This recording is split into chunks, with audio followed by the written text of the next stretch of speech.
Nagisa muna ako nito tapos nilagay ko lang yung pinakuluan ko na pansit. Yung pansit pala sa ano na to guys, sa ramyun. So yan. So nilagyan ko konti nung sabaw nung kanina. Tapos lagyan na natin ng toyo.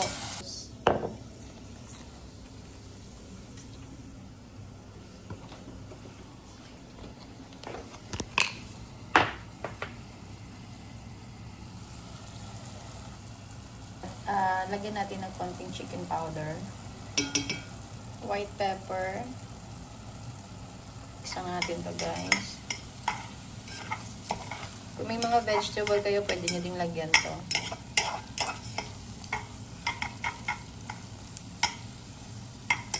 Kasi nakakaumay yung ramyun.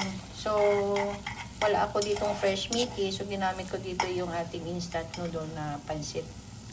So, di ba medyo matigas yung ating noodles sa mga ramyun kasi makapal yon. So, pinakuluan ko muna po yun ng around mga 1 minute.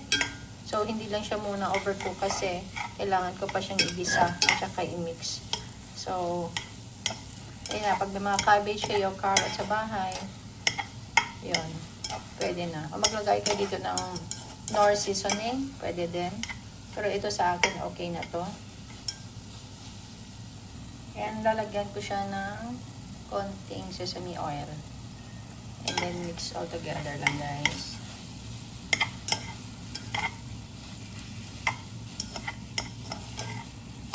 Masarap sana pag may gulay itong cabbage or anything or lettuce. Pero wala ako ngayon dito. Pero yun ito lang yung sa akin, sausage. Nilagyan ko ng sausage. Iniwa ko lang siya, ginisa sa garlic. And then, that's it. Pansit na siya. Luto na yung ating instant pansit. So, tikman na natin. Hanguin na natin. Okay na to guys. Hanguin na natin at kainin. Tikman natin yung ating luto. So, ito na guys, ng ating pansit. Parang pansit kanto na ganito. Ayan. So, napaka-silky niya.